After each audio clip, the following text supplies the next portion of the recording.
కొడతా అని ముఖ్యమంత్రి ఏదైతే మాట్లాడిండో వస్తే వీరు ఎమ్మెల్యేగా పోటీ చేసినారు. అప్పుడు స్వయంగా నేను మా రవీందర్రావు గారు, మా రవీందర్ రెడ్డి గారు, విజిత్ గారు, ఆంజనేయులు గౌడ్ గారు, స్వయంగా నేను మా రవీందర్రావు గారు, మా రవీందర్ రెడ్డి గారు, విజిత్ గారు, ఆంజనేయులు గౌడ్ గారు, రాజు సార్ గారు, మేమంతా మా టీం అంతా అక్కడ ఉప ఎన్నికల్లో పనిచేసినాం. నేను పెదవూర మండలం ఇన్ఛార్జ్ ఉన్నా. అన్నాడు నేను ప్రభుత్వ వైపుగా పనిచేస్తూ ఉన్నా. పెదవూర మండలం ఇన్ఛార్జ్ ఉన్నా. అటువైపు పెదవూర మండలం కాంగ్రెస్ పార్టీ ఇన్ఛార్జ్ ఎవరు వచ్చారు? రేవంత్ రెడ్డి గారు, ప్రస్తుత ముఖ్యమంత్రి వారే వచ్చారు. వారితో పాటు మాజీ ఎంపీలు బలరాం నాయక్ గారు, సురేష్ శెట్కర్ గారు, మల్లు రవి గారు, మాజీ ఎమ్మెల్యేలు, అదేవిధంగా చాలామంది మాజీ ఎమ్మెల్సీలు, అప్పటి ఎమ్మెల్యే ప్రస్తుతం మంత్రిగా ఉన్న సీతక్క గారు, ప్రస్తుతం ఎమ్మెల్యే సద్దంకి దయాకర్ గారు, ఒక 15-20 మంది టీం వచ్చి పనిచేసి 2 వారాల పాటు పెదవూరులో. ఎన్నడూ కూడా వాళ్ళని ఒక మాట మా అభ్యర్థిగా పోటీ చేసిన భగత్ గారు అనలేరు. ఎన్నడూ కూడా వాళ్ళని ఒక మాట మా అభ్యర్థిగా పోటీ చేసిన భగత్ గారు అనలేరు. ఇన్ఛార్జ్ కూడా నేను అనలేను. అట్లనే మిగతా మండలాల్లో కూడా చాలామంది వాళ్ళు వచ్చి పనిచేస్తున్నారు. ఎక్కడ కూడా ఎవరు మేము అనలే. ఇంకా ఎంత దూరం ఉంటామంటే మేము ఒక దశలో మేము ఎక్కడనో ప్రచారంలో పోతుంటే ఎదురెదురు పడితే కాంగ్రెస్ పార్టీ టీం అటు దిక్కు, మేము ఇటు దిక్కు, మేము చేతులు ఒప్పుకున్నాం తప్ప ఎన్నడూ కూడా బెదిరింపు ధోరణితో మేము ఈ రకంగా మాట్లాడలే. ఇవాళ రాష్ట్ర ప్రజల్ని కూడా పూరితమైనటువంటి, విద్వేషపూరితమైనటువంటి, ఇంత కక్షగట్టినటువంటి పగతో కూడుకున్నటువంటి ఈ వ్యాఖ్యలు, ఇది దేనికి సంకేతం? ఈ 2 సంవత్సరాల కాంగ్రెస్ పార్టీ పరిపాలనలో హైదరాబాద్ ఆగమైపోయింది. లా అండ్ ఆర్డర్ పూర్తి స్థాయిలో దెబ్బతిన్నది. పట్టపగలే దోపిడీలు జరుగుతూ ఉన్నాయి, పట్టపగలే హత్యలు జరుగుతూ ఉన్నాయి, పట్టపగలే మానభంగాలు జరుగుతూ ఉన్నాయి. మొన్నటికి మొన్న ఒక డీసీపీ మీద దాడి చేసే పరిస్థితి వస్తే డీసీపీ దొంగల విషయంలో కాల్పులు జరిపి ఆయన గాయాల పాలై ఆసుపత్రి పాలైంది. స్వయంగా దొంగల విషయంలో కాల్పులు జరిపి ఆయన గాయాల పాలై ఆసుపత్రి పాలైంది. స్వయంగా డీజీపీ గారు పోయి ఆయనను పరామర్శించిండు. ఎటు పోతుంది హైదరాబాద్ నగరం? ఏం జరుగుతూ ఉంది హైదరాబాద్లో? హైదరాబాద్ ప్రజానికం కూడా ఆలోచించాలి, తెలంగాణ ప్రజలు కూడా ఆలోచించాలి, ముఖ్యంగా జూబ్లీ హిల్స్ ఓటర్లు ఆలోచించాలి. గతంలో కేసీఆర్ గారి 10 ఏళ్ల పరిపాలనలో హైదరాబాద్లో చిన్న అవాంఛనీయ సంఘటన జరిగిందా? కేసీఆర్ గారు గవర్నమెంట్లోకి వచ్చిన కొత్తలోనే, 2014లో అధికారంలోకి వచ్చిన కొత్తలోనే హైదరాబాద్కు సంబంధించి చాలా గొప్ప మాట చెప్పిండు. హైదరాబాద్లో బతుకుతున్న ప్రతి ఒక్కరూ, ఇతర రాష్ట్రాల వాళ్ళు కానీ, ఇతర ప్రాంతాల వాళ్ళు కానీ, వాళ్ళంతా హైదరాబాదీలే. వాళ్ళ కాలికి ముళ్ళు గుచ్చుకుంటే నా పంటితో తీస్తా అని ముఖ్యమంత్రి హోదాలో కేసీఆర్ గారు మాట్లాడినారు. లా అండ్ ఆర్డర్ను టఫ్గా మెయింటైన్ చేసినారు.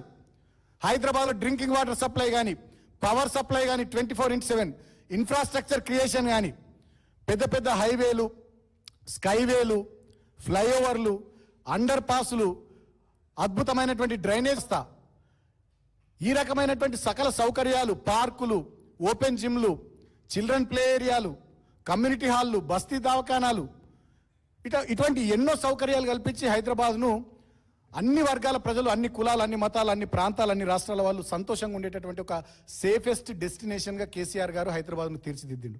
అందుకనే సంఘటనలు జరగలే. పెద్ద ఎత్తున పెట్టుబడులు వచ్చినాయి, పెద్ద ఎత్తున ఐటీ రంగం విస్తరించింది, పారిశ్రామిక రంగం హైదరాబాద్ చుట్టుపక్కల ఏరోస్పేస్ కానీ, ఫార్మా కానీ, డిఫెన్స్ కానీ, రియల్ ఎస్టేట్ కానీ, ప్రతి ఒక్క రంగం అద్భుతంగా హైదరాబాద్లో, హైదరాబాద్ చుట్టూతా తెలంగాణలో బాగా ఎదిగింది, పెరిగింది. ఆనాడు కేసీఆర్ గారి పరిపాలనలో హైదరాబాద్, తెలంగాణ పెట్టుబడులకు గేట్వే ఆఫ్ ఇండియాగా ఉండే. ఇవాళ రేవంత్ రెడ్డి ముఖ్యమంత్రి అయిన తర్వాత ఈ ఇంద్రమ్మ రాజ్యంలో, ఈ కాంగ్రెస్ పాలనలో హైదరాబాద్ నగరం ఇవాళ గన్ కల్చర్ అడ్డాగా, ఒక మాఫియా డెన్గా తయారైపోయింది. అది ఎంత దూరం పోయిందంటే చివరికి ఎన్నికల్లో పోటీ చేస్తున్న కాంగ్రెస్ పార్టీ అభ్యర్థి కూడా ప్రత్యర్థి పార్టీల ఎమ్మెల్యేలను, మాజీ ఎమ్మెల్యేలను, ఎంపీలను, మాజీ ఎంపీలను అందరినీ మీరు మీ ఇళ్లలోకి పోలేరు, మీరు బతకలేరు, మీరు తిరగలేరు అనే బెదిరించే స్థాయికి ఇవాళ ఆ కల్చర్ ఎదిగింది. అంటే హైదరాబాద్ ఎటు పోతుంది, రాష్ట్రం ఎటు పోతుందో రాష్ట్ర ప్రజలు, హైదరాబాద్ ప్రజలు కూడా ఆలోచించాలి. ఇవాళ జూబ్లీ హిల్స్ అనేది అదొక సంగమం లాంటి నియోజకవర్గం. అక్కడ ఐటీ వర్గాల వాళ్ళు ఉన్నారు, సినిమా రంగానికి సంబంధించినటువంటి వాళ్ళు ఉన్నారు, కార్మికులు ఉన్నారు, అసంఘటిత రంగానికి సంబంధించినటువంటి కార్మికులు ఉన్నారు, మిడిల్ క్లాస్ సొసైటీ ఉంది, చాలా బస్తీలు ఉన్నాయి. ఎర్రగడ్డ కానీ, బోరబండ కానీ, రేహమత్ నగర్, యూసుఫ్ గూడ, షేక్పేట, అదేవిధంగా సోమాజిగూడ, వెంకటరావు నగర్, చాలా బస్తీలు ఉన్నాయి. పేద దళితులు, గిరిజనులు, బడుగు బలహీన మైనారిటీ వర్గాల వాళ్ళు చాలామంది ఉన్నారు. పుట్టబోసుకొని బతికేటోళ్ళు ఉన్నారు. అదేవిధంగా కొన్ని ఏరియాలో కొంతమంది శ్రీమంతులు ఉన్నారు. ఇతర రాష్ట్రాల నుంచి వచ్చి, ఇతర ప్రాంతాల నుంచి వచ్చి స్థిరపడ్డటువంటి వాళ్ళు ఉన్నారు. సో అటువంటి నియోజకవర్గానికి జరుగుతున్నటువంటి ఎన్నికల్లో కాంగ్రెస్ పార్టీ తరఫున పోటీ చేస్తున్నటువంటి అభ్యర్థి ప్రవర్తన ఎట్లుందో ఒకసారి మీరు ఆలోచించమని కోరుతా ఉన్నా. కేసీఆర్ గారి హయాంలో ఒక గుల్దస్తా లాగా, ఒక పూల బొకేలాగా హైదరాబాద్లో ఉన్నటువంటి అన్ని వర్గాల ప్రజలు కలిసిమెలిసి సోదర సమానత్వ సౌభ్రాతృత్వాలతో మెదిలేటటువంటి ఒక సమసమాజాన్ని కేసీఆర్ గారు హైదరాబాద్ రూపంలో అందించారు ప్రపంచానికి. అందుకనే ఎన్నో అవార్డులు హైదరాబాద్ నగరానికి వచ్చినాయి, ఎన్నో పెట్టుబడులు హైదరాబాద్కు వచ్చినాయి. ఇవాళ ప్రపంచంలోనే అతిపెద్ద ఇంక్యుబేటర్ ఎక్కడుందంటే టీ హబ్ హైదరాబాద్లో ఉంది. లార్జెస్ట్ క్యాంపసెస్ గూగుల్ కానీ అమెజాన్ కానీ అన్నీ కూడా ఇక్కడనే ఉన్నాయి. అదేవిధంగా ఎవరు వచ్చినా హైదరాబాద్కు వచ్చి ఈ వాతావరణాన్ని చూసి ఇక్కడ పరిస్థితులను చూసి మా హయాంలో ఇక్కడ స్థిరపడాలనుకునేవారు. మాజీ ఎన్నికల చీఫ్ కమిషనర్ జేఎం లింగడో గారు కూడా ఇక్కడ స్థిరపడ్డారు. అట్లా చాలామంది స్థిరపడ్డారు. కేసీఆర్ గారి నాయకత్వంలో ఆనాడు వారి మార్గనిర్దేశకత్వంలో మున్సిపల్ శాఖ మంత్రిగా, ఐటీ పారిశ్రామిక శాఖ మంత్రిగా కేటీఆర్ గారు చేసినటువంటి పని డెఫినెట్గా హైదరాబాద్ ప్రగతి, తెలంగాణ పురోగతికి దోహదపడ్డది. ఇవాళ వీళ్ళు వచ్చిన తర్వాత మొత్తం తిరోగమన దిశగా హైదరాబాద్ ప్రగతి, తెలంగాణ పురోగతి కొనసాగుతూ ఉన్నది. మీకు ఇంకో విషయం చెప్పాలి. ఆనాడు కేసీఆర్ గారు, కేటీఆర్ గారు ఈ రకంగా హైదరాబాద్ మీద ప్రత్యేక శ్రద్ధ పెట్టి పనిచేసినందుకే 2018లో మాకు అత్యధికంగా సీట్లు వచ్చినాయి హైదరాబాద్లో. మొన్న 2023 అసెంబ్లీ ఎన్నికల్లో కూడా దాదాపు 20-21 సీట్లు గ్రేటర్ హైదరాబాద్లో మాకు వచ్చినాయి. 2 సందర్భాల్లో జిహెచ్ఎంసీ ఎన్నికలు జరిగితే 2 సందర్భాల్లో కూడా GHMC mayor, deputy mayor BRS party కైవసం చేసుకుంది. అంటే మా పనితీరుకు ప్రజానికం కూడా అదే స్థాయిలో హైదరాబాద్లో పట్టం కట్టిర్రు. కానీ ఇవాళ వీళ్ళు చేస్తున్నది ఏంది? వీళ్ళ పనితీరు ఏంది? వీళ్ళ ప్రవర్తన ఏంది? వీళ్ళ పద్ధతి ఏంది? ఇవాళ వడ్ల కోతలకు వచ్చినాయి. వడ్ల కొనుగోలు కేంద్రాలు ఈ ముఖ్యమంత్రి ప్రారంభించిండా? అకాల వర్షాలు పడుతున్నాయి. ఒక్క మంత్రి, ఒక్క ఎమ్మెల్యే నియోజకవర్గాల్లో తిరుగుతున్నాడా? 6 గ్యారంటీలు అన్నారు, ఒక్క గ్యారంటీ అమలుకు నోచుకుందా? 420 హామీలు అన్నారు, ఒక్క హామీని నిలబెట్టుకున్నారా? చేవేలలో ఎస్సీ ఎస్టీ డిక్లరేషన్ అన్నారు, అమల్లోకి వచ్చిందా? ఇదే జూబ్లీహిల్స్ నియోజకవర్గంలో బోరబండ రేమత్ నగర్ దగ్గర ఉన్నటువంటి సెంటర్ ఫర్ దళిత్ స్టడీస్ దళితుల స్థితిగతుల మీద అధ్యయనం చేయడానికి ఆనాడు 1500 గజాల స్థలం ఇచ్చి 24 కోట్ల రూపాయలు ఇచ్చి 95% ఆ బిల్డింగ్ పనులు మేము పూర్తి చేసినాం. ఈ ప్రభుత్వం వచ్చి 2 సంవత్సరాలు అయింది, 5% పనులు పూర్తి చేస్తలే, దాన్ని ప్రారంభిస్తలే. అదేవిధంగా బీసీ డిక్లరేషన్ అన్నారు, అమలు చేస్తుర్రా? రైతు డిక్లరేషన్ అన్నారు, ఏమన్నా చేసిర్రా రైతులకు?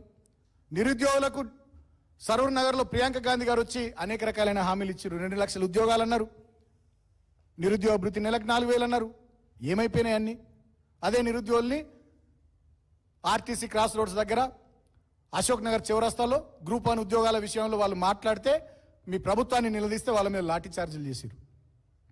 సో అట్లా చెప్పుకుంటూ పోతే చాలా అంశాల్లో ఈ ప్రభుత్వం ఫెయిల్ అయింది. కానీ జూబ్లీహిల్స్ ఉప ఎన్నికల్లో మాత్రం మొత్తం మంది మంత్రులు దిగిండ్రు, అందరు కాంగ్రెస్ పార్టీ ఎమ్మెల్యేలు దిగిర్రు, అందరు కార్పొరేషన్ చైర్మన్లు దిగిర్రు, అందరు సీనియర్ నాయకులు దిగిర్రు.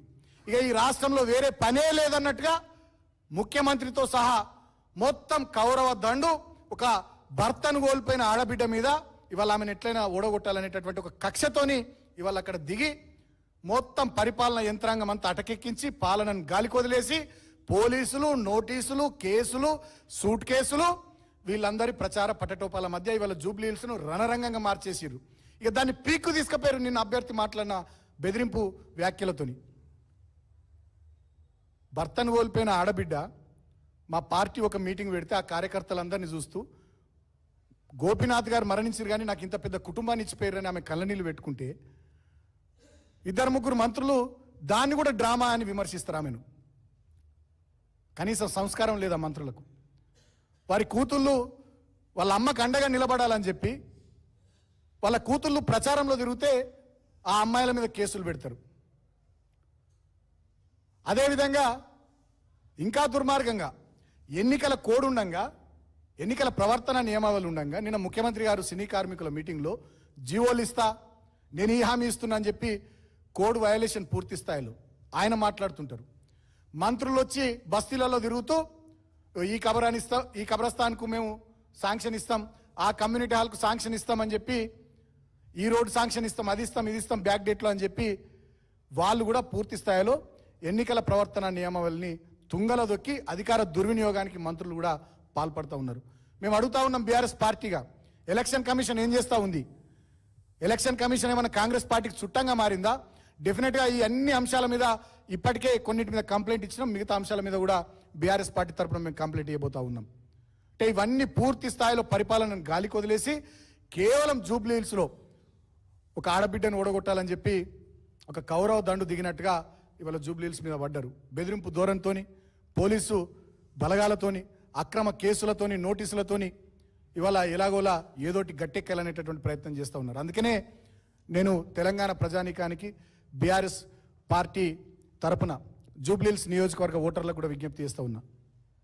పోరాడి తెచ్చుకున్న తెలంగాణ ఇవాళ ఇందిరమ్మ రాజ్యంలో కాంగ్రెస్ పాలనలో బందీ అయింది.